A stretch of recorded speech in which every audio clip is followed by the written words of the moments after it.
The Velorian queen's mandibles clicked twice, her species equivalent of a satisfied smile, as the ceremonial dish was placed before her. Marcus Chen, third-year server at the Galactic Summit Hotel, noticed the sous chef's hands trembling as he retreated to the kitchen. That wasn't right. Korvax had served 17 state dinners without a single nervous twitch. Marcus had watched him plate dishes for warlords, dictators, and beings who could vaporize planets with a thought. The man's hands never shook. The queen reached for her utensil, a crystalline fork designed for her four-fingered grip. Around the circular table, ambassadors from 9 species engaged in careful diplomatic small talk. Security personnel lined the walls, Velorian royal guards in their chitinous armor, human secret service in black suits, and the insectoid cricks standing motionless as statues. Marcus moved to refill water glasses, his path taking him closer to the kitchen entrance. Through the porthole window, he saw Korvax standing rigid against the prep counter, a crick soldier's blade arm pressed against his throat. His heart stopped. The queen lifted a portion of the iridescent meat to her mouth. Marcus had 3 seconds. Maybe 2. The Velorian-Human Alliance had taken 40 years to build. Queen Thessaly Sepin's visit was meant to cement a trade agreement worth trillions. Her death on human soil wouldn't just end the alliance. It would start a war humanity couldn't win. Marcus knew this because his mother had died in the border conflicts, because he'd spent his childhood in refugee camps while diplomats argued, because he'd taken this job specifically to be part of something that prevented more children from growing up the way he had. The Crix delegation had opposed the alliance from the start. Their empire thrived on the chaos between Velorian and human space. Peace meant the end of their profitable neutrality. He counted the guards. 6 Crix honor escorts positioned around the room. The human and Velorian security had no idea. Why would they? The Crix were allies of convenience, trusted enough to attend but not enough to matter. The fork rose higher. If he shouted a warning, the Crix would kill him before the words left his mouth. If he did nothing, the queen would be dead in seconds, and the toxin, whatever it was, would be blamed on human incompetence or malice. He was a server. 26 years old. No combat training. No weapons. But he was 3 feet from the queen's plate, and no one else knew. Marcus pivoted on his heel, water pitcher still in hand. "Your Majesty, allow me to..." He swung the pitcher in a wide arc, silver flashing under the chandeliers, and slammed it into the plate with every ounce of strength he possessed. Porcelain shattered. The iridescent meat splattered across the white tablecloth. Water and shards exploded outward.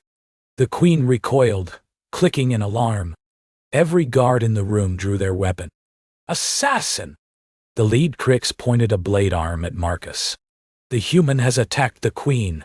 Marcus dropped to his knees, hands raised, voice cutting through the chaos. "The food is poisoned. Check the kitchen. There's a Crix holding the chef hostage." For 1 eternal second, no one moved. Then Queen Thessaly raised one of her 4 arms, mandibles clicking a sharp command. Her guards hesitated. The human Secret Service agents exchanged glances. "Hold," the queen said, her translator rendering the word in a dozen languages simultaneously. Her compound eyes fixed on Marcus. "This servant did not strike at me. He struck at my meal. Explain." The Crix leader stepped forward. "Your Majesty, this is clearly a distraction," I said. "Explain." The queen's voice dropped to a frequency that made Marcus's teeth ache. "Human. Speak." Korvax, the chef, his hands were shaking. "They never shake." I looked through the kitchen window and saw one of them. Marcus pointed at the Crix delegation, holding a blade to his throat. "They made him poison your food." The Crix leader laughed, a harsh clicking sound. Absurd accusations from a panicking servant who... The kitchen door burst open. Korvax stumbled through, blood streaming from a gash on his neck, a dead Crick soldier crumpling behind him with a meat thermometer buried in its eye socket. "He's telling the truth," Korvax gasped. "They said they'd kill my family. The garnish, it's laced with Velorian nerve toxin." The room erupted. The firefight lasted 11 seconds. The 6 Crick's escorts moved as one, blade arms extending to full combat length. But they'd planned for a poisoning, not a battle. The Velorian royal guards had been bred for war across 1,000 generations. The human agents had trained for exactly this scenario. Marcus stayed on the floor, hands over his head, as energy weapons discharged and chitin cracked. Something hot sprayed across his back. Blood, he realized distantly. Not his own. When the silence came, it was absolute. He looked up to find Queen Thessaly standing over him, her guards forming a protective circle around them both. 4 Cricks lay dead. 2 had been restrained, their blade arms severed at the joint. "Rise, human." Marcus stood on shaking legs. His uniform was ruined, soaked in water, wine, and alien blood. A shard of porcelain had sliced his palm open. He hadn't even noticed. The Queen studied him with those vast compound eyes. "You knew the consequences of failure. You acted anyway. Why?"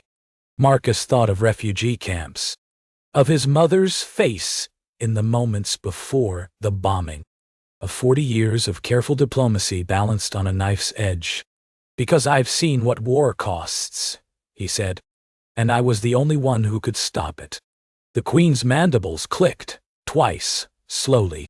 That satisfied smile again. "The Velorian Empire does not forget its debts, Marcus Chen."